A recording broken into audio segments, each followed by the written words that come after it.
Hi everyone, welcome to my live session today. I'm Dr. Rakhee Yadav, consultant pediatrician, and the topic today is suicide awareness during the pandemic. With me, joining me will be Kak Ngah, who is actually the founder of AWAS, Awareness Against Suicide Malaysia. Let me just try to add her in, just give me a minute.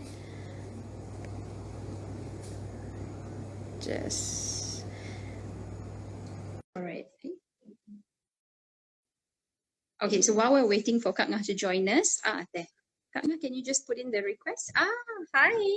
Hello. Good evening, Hello. Dr. Rakhee. Good evening. Yes, hi Kak Ngah. So Hi. it's been such a long time since I've met you. I know. Thank you so much for joining me live. Dah lama dah tak jumpa. I know. Thank you so much for inviting. I'm really honored. Good to see you. Thank you. It's been too long, Yes. decades. Too Yeah, long. We won't mention the years. Nanti orang kira umur pula. Okay. So Kak Ngah is a very dear friend of mine, very old friend of mine as well. And she's actually the founder of AWAS, Awareness Against Suicide Malaysia. She's also a chairperson of Zuriat Care. She's That's also right. a member of MIASA, which is Mental Illness Awareness Support Association. And That's right. she's got her bachelor's in science in psychology from United States in 2004. You also have masters in developmental studies as well as cultural change. That's very interesting, from Sydney, Australia in 2009. So she's very well equipped to talk about all this. And she's been a founder for many years, and I've known her for many years as well. So welcome, Kak Ngah. Would you like to tell us a little bit about yourself? Thank you, Dr. Rakhee. Can you hear me well? And is everything okay? Yes. Okay. All right. Everything Good. is okay. Thank you. All right, awesome. Yes, my name is Alia. Everyone, hi, good evening, everyone. I'm Alia, fondly known as Kak Ngah. I am, like Dr. Rakhee introduced, I am the founder of AWAS. AWAS stands for Awareness Against Suicide, and it's a program. AWAS is actually a program under Yayasan Zuriat Care. So AWAS has three main objectives. Actually, it's number one is to create suicide awareness. Number two, it's to support mental health and suicide prevention work. And number three is to provide postvention support. And the one of this topic or this subject is actually very dear to my heart, very close to my heart, Dr. Rakhee. For very personal reason, I am actually number one, I am battling with a mental health condition myself. I've been diagnosed with clinical depression, MDD, major depressive disorder, and generalized anxiety disorder. That's a mouthful. Since 2019, but I am also actually a suicide loss survivor. It's really not easy to say such thing, but it's something I have to do now. Now that I am well, I'm still under treatment, but I'm getting better, alhamdulillah now. And because this issue is such a serious issue, it's something that we have to talk about. We need to normalize this conversation, and I applaud you for wanting to, have this chat, because not a lot of people are comfortable with this topic, and things like that. So so that's what I do. I founded AWAS for this reason. And postvention, I have to talk about postvention. Postvention is, we always hear about suicide awareness, suicide prevention, right? But postvention is something that people don't hear too much about. Postvention is actually support community after someone dies by suicide. So it's actually like help for people who are grieving or who are traumatized. When I was going through my loss, this was many years ago, about 10 years ago, I was all alone. I tried to seek out for help, but there was none specifically. I mean, there was psychiatrists, there was, therapists, psychologists, but nothing that was catered for specifically for suicide loss survivors. So through AWAS, AWAS is still a baby, by the way. It's only 1 year old or so. So through AWAS, I started this support group, peer support group, for suicide loss survivors in order to help support, because the subject is so stigmatized that people are afraid to reach out for help and talk about it. And but like you said in your caption, right? Like, emotions need to be processed. Like anything traumatic or any big emotions, we all need to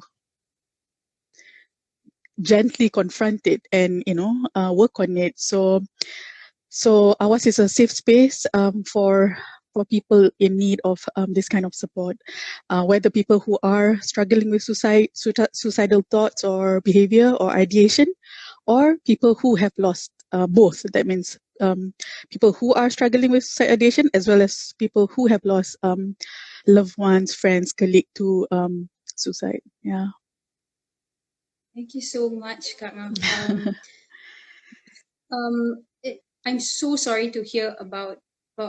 I mean, there's just so I'm just speechless. I'm just so sorry to hear about whatever that you've gone through.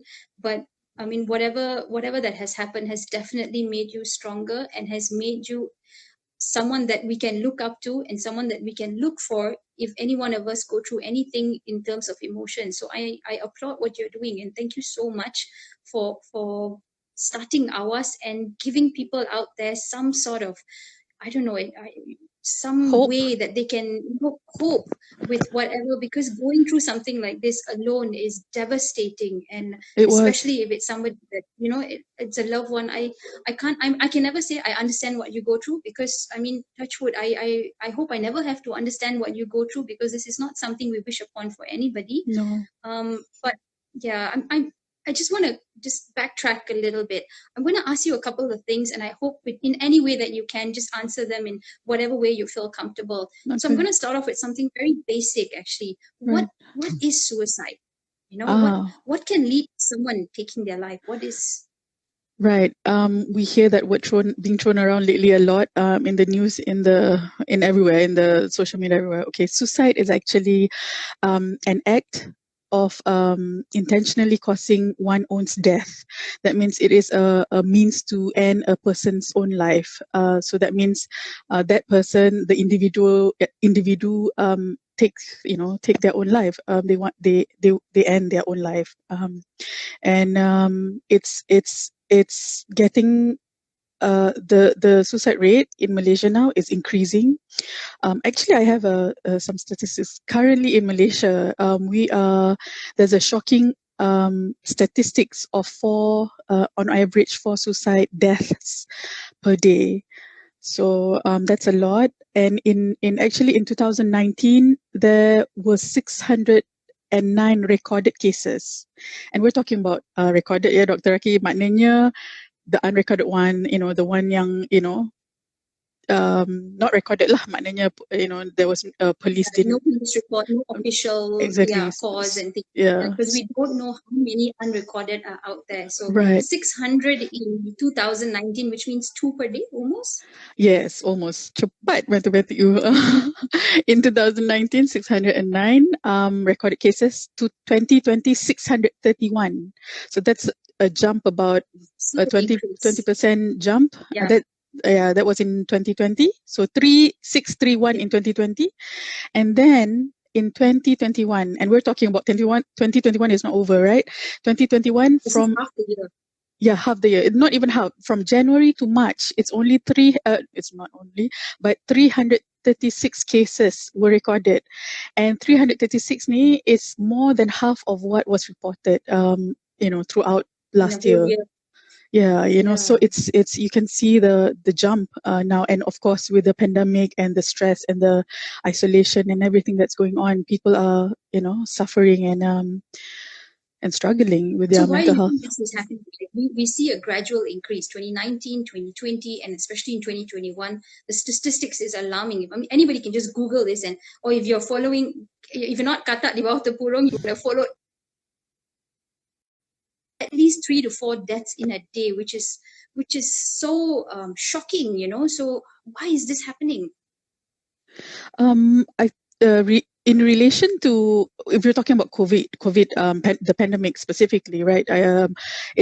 it's quite obvious what's going on and what's happening right now. People are losing jobs. People are,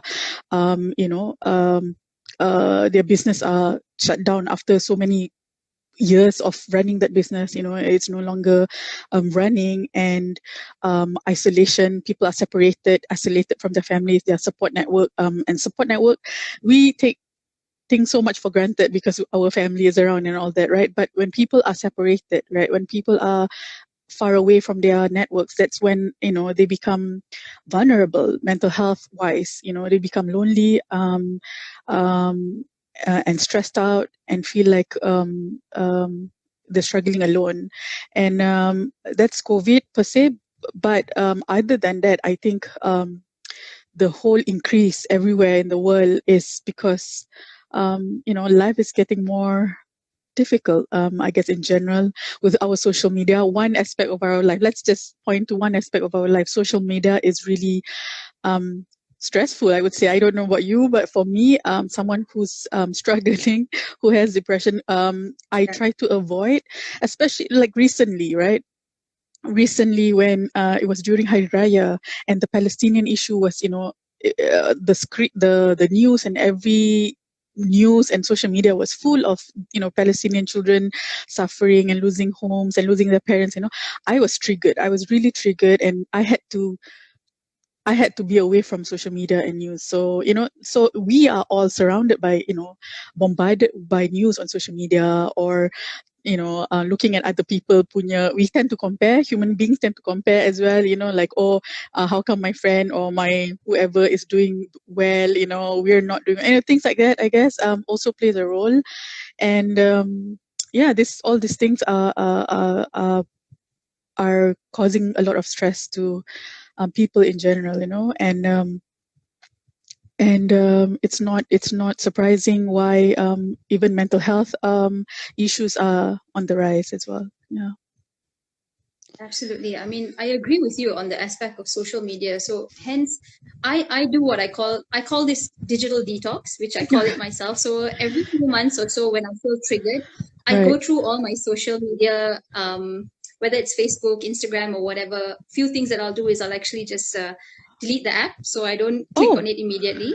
to And that another couple of extent. things that I do is I actually delete people. So Oh, that's what wow. I do. I delete people because I find some people trigger me, Yeah. and I don't need that sort of negativity in my life. I mean, I'm already at the stage where I tak perlu kawan banyak banyak. We're not looking to make friends. I'm already married. I'm not looking for a boyfriend. So in that sense, I delete. So if someone's negative, if someone gives me very negative vibes, I delete, I ignore, and I just move on. I Right. find that helps, but that's just Right. me. But I agree with you. Social media can be very triggering to a lot of Right. people and can actually tip over someone who is like belum depressed lagi. They're not Yeah. having any mental issues, but suddenly you see so many things like why that person has this, why that person has that, and all of a sudden you feel so depressed. It kills your self-esteem, your confidence in any way, and then you're stuck at home now. You can't reach out, you can't go and grab a coffee with a friend. You Right. can't do any of that. So all the methods that we used to be able to do to handle our mental health or provide mental health well-being is all being taken away from us because of these lockdowns. True. So Yeah. is there anything that we can do to actually prevent this from happening? What can we or the society do to prevent this? To prevent suicide, you mean, or mental health issues? I think. Yeah, suicide. That's the target. We want to make sure no death is, we want to make sure nobody dies unnecessarily. Right. Before that, let us backtrack, Dr. Rakhee. Sorry, I have to say this out loud. Trigger warning. If someone is feeling unwell by our discussion for whatever reason, please leave. Self-care is most important. So, if any point that our conversation is, of course, I will not mention anything. But we don't know. Different people have different triggers, right? So, if any one of you watching, feeling uncomfortable at any point, please leave, and Just leave the gently, so that conversation. yeah. Yeah.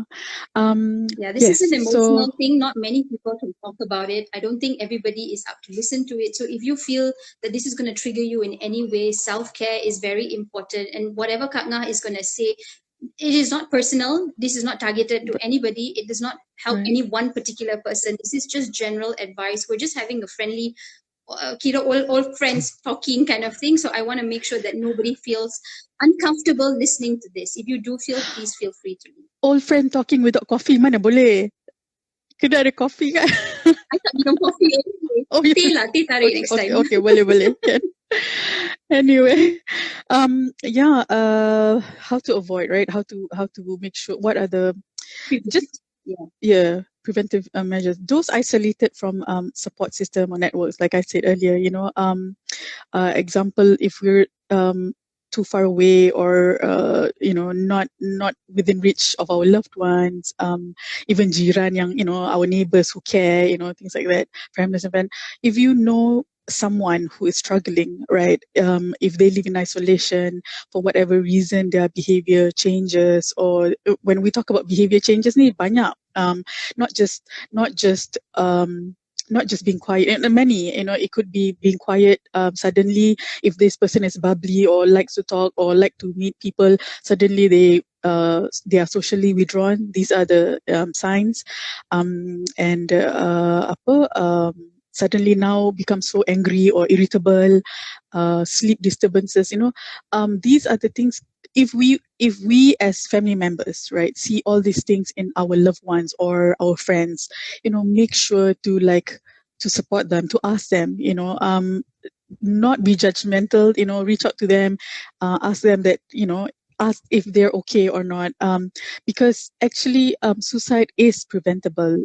It may not be 100% preventable, but it is preventable.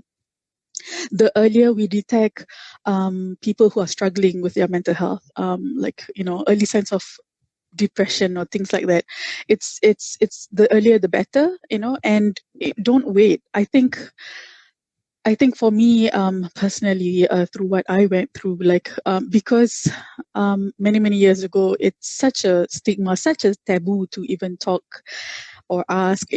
We don't feel comfortable to ask, if you're okay. At least for me, I don't know about other people, but to ask someone, if you're okay, was of course the other person would say, yeah, I'm okay, then the whole thing stops, the whole conversation stops. So now we have to be more alert, more aware of, about other people or ourselves if we're struggling. And we think, honestly, a lot of people think that, suicide would happen to us. Yes, we can say, I was one of them too, we think suicide is in Hollywood, is in Surat Khabar, is in other neighborhood or things like that. But when it happened to me, it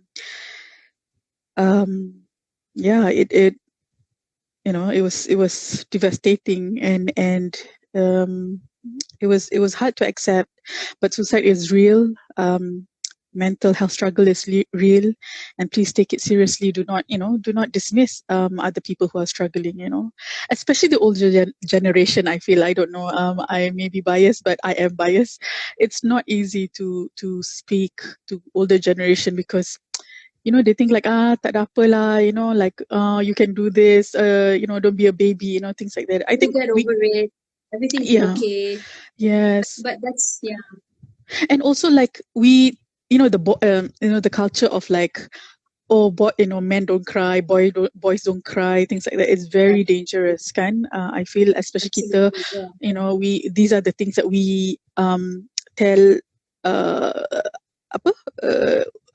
unintentionally tell our children, or our surrounding, and it's really, it can affect the boys to it's just the Asian culture where you tell your sons, you don't cry, boys don't cry, but you don't teach them that crying is an emotion, being upset is an emotion, being sad is an emotion.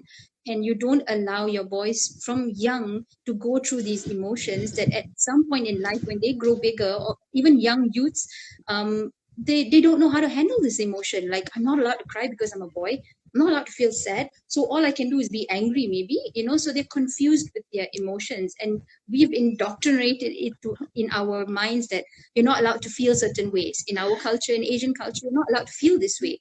True. If that happens, damn, keep quiet and just sit in your room. Don't tell anybody. Hey, don't tell anybody. So like you said, it was such a huge stigma that you can't talk to anybody about it. You can't say anything to you, even your friends, your family, whoever, because you're supposed to just keep quiet about it. But there's so much of emotion that builds up as this happens, and you need to talk to someone about it. So I think you definitely. So I'm actually very happy that you got aware. AWAS started up, because at least there's some sort of support for people out there. So let me just recap again what you said. So for society and for family, what we can do is look out for red flags. If you find someone who was previously cheerful and bubbly, suddenly keep quiet, that's something you got to look out for. If you have a friend who's suddenly reaching out to you a bit for connection in some way, connect with them. Maybe they're trying to tell you that, hey, I'm not so good, that I'm okay lah. That's a standard answer for everybody, but we've got to read between the lines. I'm okay lah doesn't mean I'm okay. So if you have a friend that you feel is changing, you have family that you feel is changing in any way, or like in my case, kids, if you have children that you see who are, especially with the whole lockdown, online classes and all, if you see your child doing anything that is out of the ordinary, please reach out to them, because children don't know how to process their emotions. They're not taught about emotions from young. And I strongly feel that every parent out there, I have actually a few books on emotions. So each book has emotion. So happy, it talks about everything being happy. Sad, it explains everything about what being sad is. For children? And I read this book for my kids, for children, specifically for children. It's called The Emotions, so, and each book, it's a very quick, maybe 10 pages book or something like that teaches them what happiness is, what sadness is, what angry is, what scared is, what jealous is, all these emotions. And I make sure my kids know all these emotions, so that if at any time I ask them, why are you crying? What's going on? I know what is happening. So you're able to communicate with your children. With adults, is different. You expect them to know these emotions, I have to interfere right there, because like adults okay, children as we know, children have limited vocabularies, right? So it's really hard for them to express themselves. Adults when they are traumatized or when they are depressed, they just don't function the way they normally do. So language or vocabularies are limited, and they cannot express themselves as much, So true, we should teach our children all this, emotions, and encourage them to process and to feel their emotions, kan? I mean, our Asian society ni macam bottle up everything, and then to one point we explode. And that's exactly what happened to me when I went through the loss. I was pretending that I was okay. I opened up a cafe. I was running my life like I was okay. But deep down inside, I know I was disturbed, emotionally, psychologically, but to a point when another grief hits, that's when it exploded, and it became, not only I was depressed, but I became like anxious, like I couldn't breathe. I had panic attacks, and I remember I was driving to Seremban. At one point I had to pull over. I had to calm myself down, and I didn't know what was going on. I was sweating and scared and couldn't breathe, and but don't wait. The point is, don't wait until it becomes so bad. The moment you see all these changes in behavior, or attitude, or sleep, or appetite, kan macam, there's no harm in just go to the whatever doctor or counselor, whatever, reach out. Talk to someone, talk to anybody, but of course, don't look for the friend that says, yeah, everything's gonna be okay. There are friends of yours that everybody has these friends, everything okay.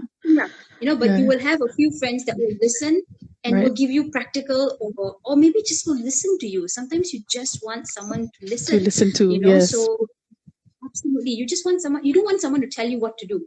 You know what you're supposed to do sometimes, and you just want someone to listen.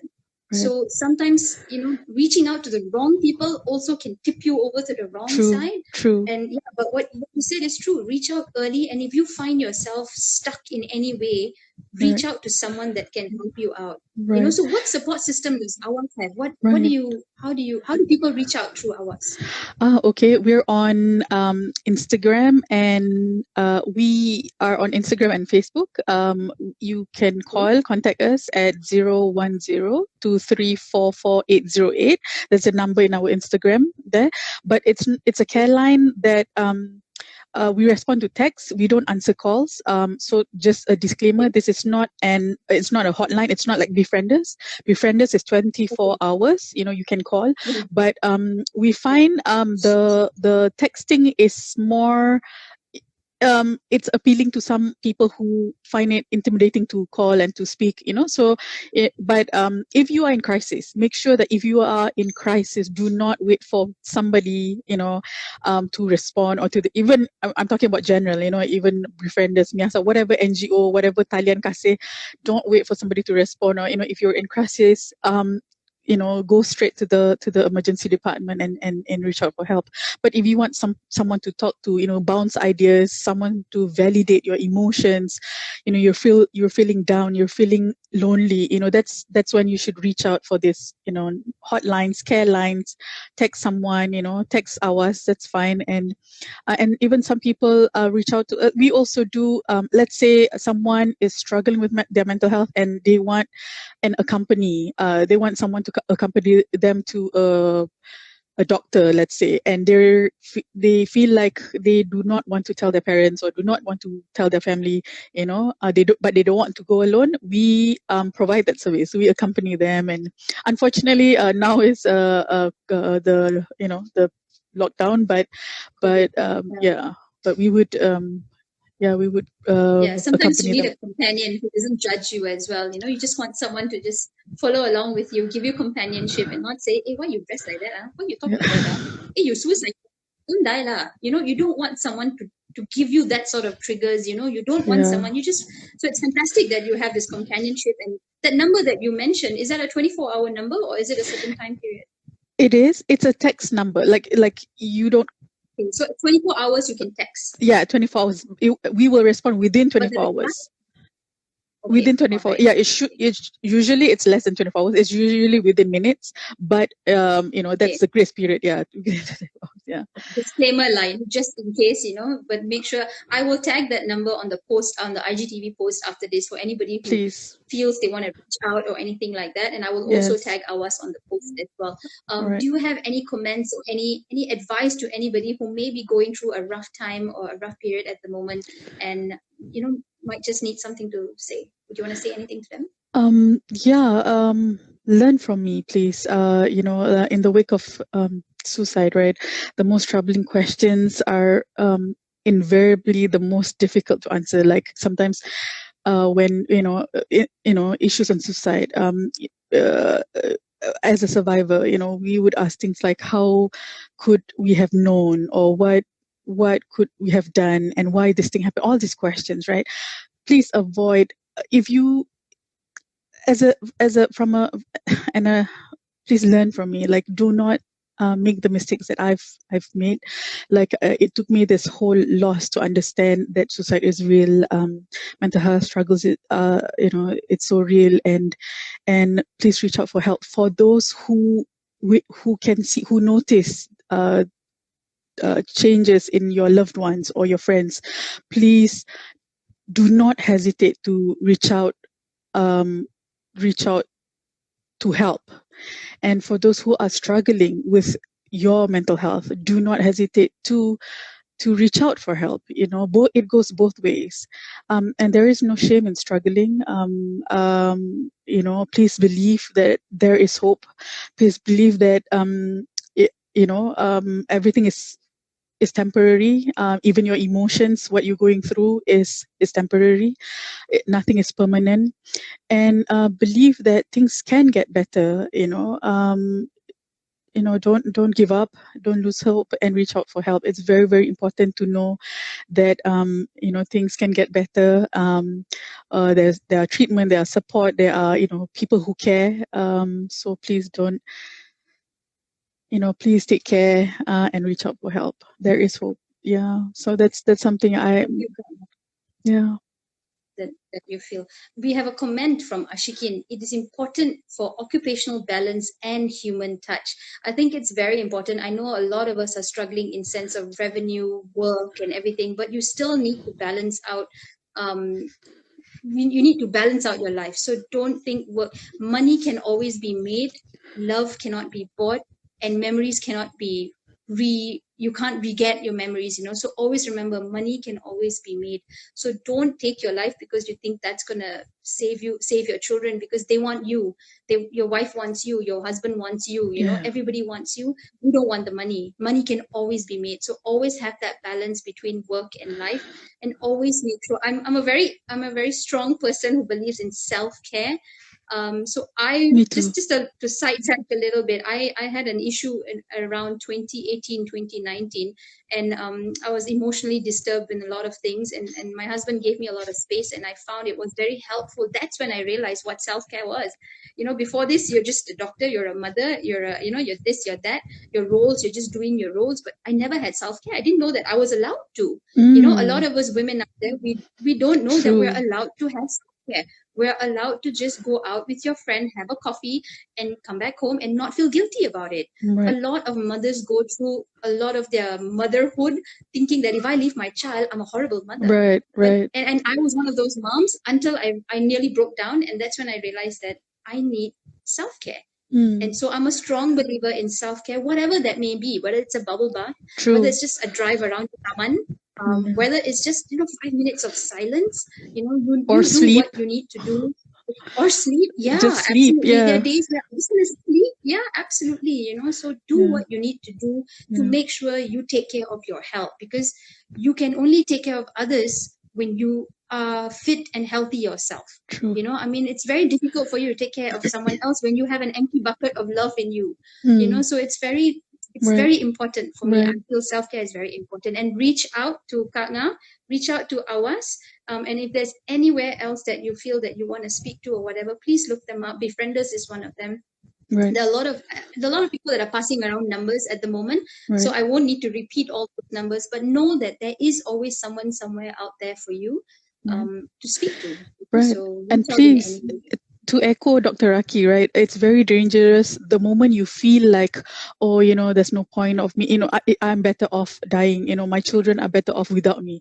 Let's say you have these thoughts in your head. Please know that it's such a false statement. It's, your mind is playing tricks on you. That's not true. Do know that that's not true, because, you're not well. That's why you're feeling that way. You're only, feeling suicidal. You're thinking of dying and death because you're not well. The moment you are well, believe me, no one wants to die. No one, and that's exactly what happened to me. The moment I was diagnosed, and I was on treatment and all that, I'm like, oh wow, and then I realized I was not well. I was ill, and now I'm really grateful. I'm really grateful to be alive. It's unfortunate that I have lost my loved one, but here I am. I want to be able to transform pain into purpose and let other people know that we all can. There's such thing as post-traumatic growth.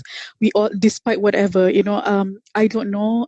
We don't know what your struggles are. We don't know what you're going through, and there is no one magic pill to give.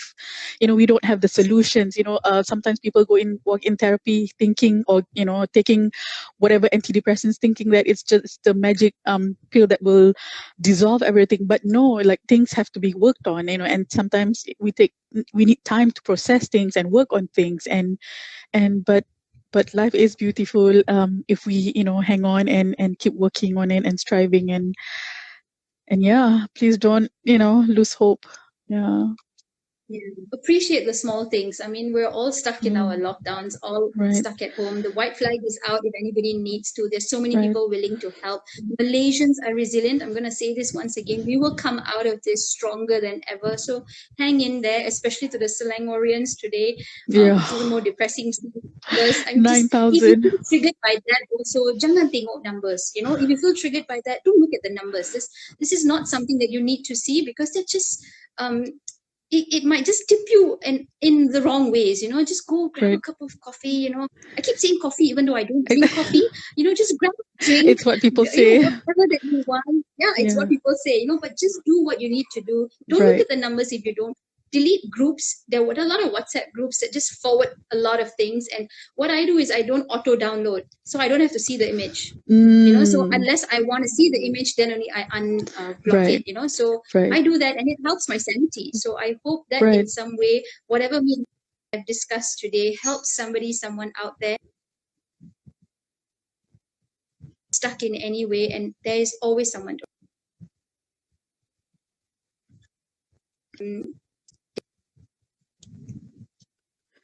Thank you. There's just no words to describe what you are doing for everybody out there, but thank you so much.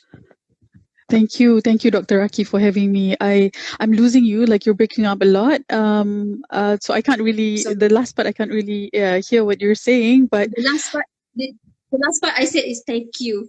Oh, thank you so much. Thank you. And being a consultant pediatrician, you are right. I think parents need to really be aware of what children are going through as well, their emotions, their struggles, and behaviors. Yeah. Thank you. Thank you so much, Kak Ngah. With that, I will tag AWAS. I will and the number that she mentioned earlier. So she did put up a text number that if anybody wants to reach out, it's a 24-hour text number, and feel free to do that. If you feel like you've missed something, you can always just watch the replay again on my IGTV or on my YouTube channel. So with that, thank you so much, Kak Ngah. Have a good night. You too. Thank you, Dr. Rakhee. Bye, everyone. Thanks for tuning in. Bye.